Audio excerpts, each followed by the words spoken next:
Bonjour et bienvenue.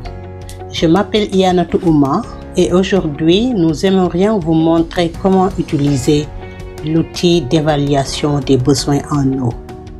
Vous pouvez trouver la feuille de calcul Excel sur le site web Energipedia. Ici, vous trouverez également l'étude de cas du Kenya. Il s'agit d'un fichier Word contenant les données de la ferme de Marie, sa situation et les questions à répondre. Cet outil sert à calculer les besoins en eau des cultures et du bétail en fonction de leur position géographique et de la tendance de la pluviométrie à l'emplacement prévu du système d'irrigation à énergie solaire. Les liens pour compléter les outils de la FAO sont également disponibles et peuvent être téléchargés ici. Maintenant, nous allons ouvrir la première feuille, données géographiques. Certaines données figurent déjà dans cette fiche afin de donner aux utilisateurs une idée du type de données qu'ils doivent utiliser. Dans notre cas, nous supprimons les données. Très certainement, vous utiliseriez vos propres données.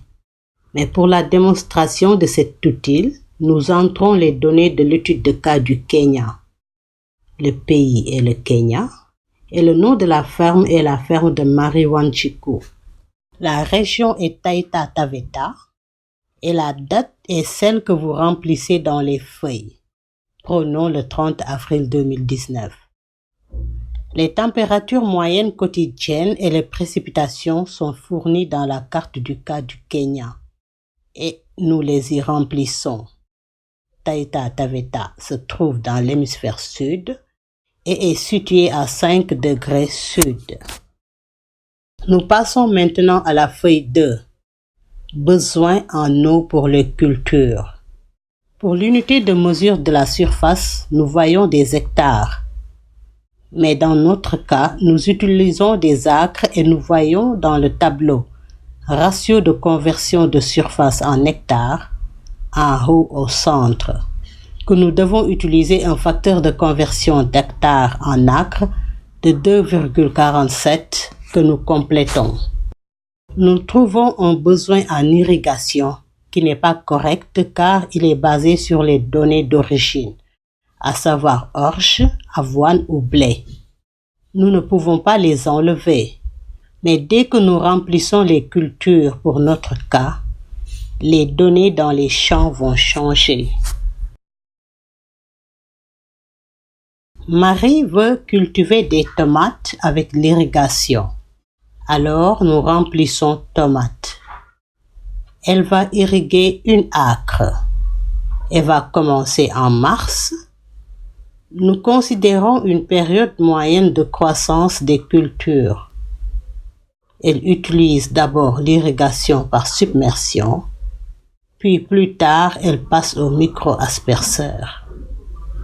Nous allons donc utiliser ici micro-asperceur. La densité de culture est espacement normal. Elle a l'opportunité de commencer une deuxième récolte de tomates sur son périmètre d'une acre début septembre.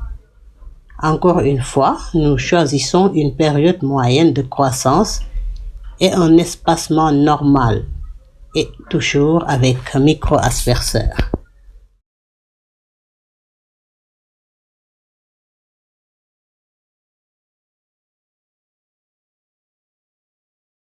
Nous voyons maintenant les besoins d'irrigation en eau, en mètres cubes par jour, sous le tableau de données de température et de précipitation. La barre verte en bas vous donne des résultats importants jusque-là. Le besoin en eau d'irrigation quotidien le plus élevé est de 26,3 mètres cubes. Et c'est en juin. Le taux d'utilisation de la pompe est de 54%. Et le besoin annuel en eau est de 5184 mètres cubes. Le graphique ci-dessous montre les précipitations, l'évapotranspiration et les besoins totaux en irrigation sur une période de 2 ans.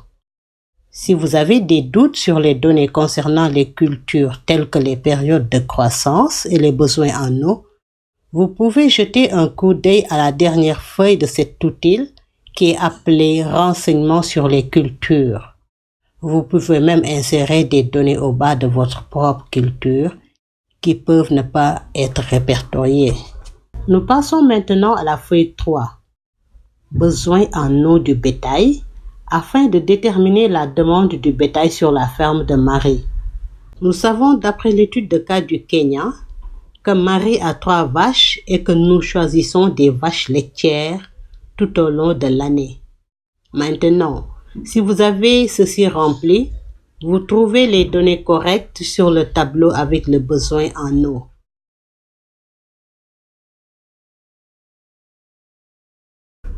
Sur le côté droit de la feuille, vous trouverez quelques types de bétail avec leur demande en eau, mais également un lien vers des données plus détaillées.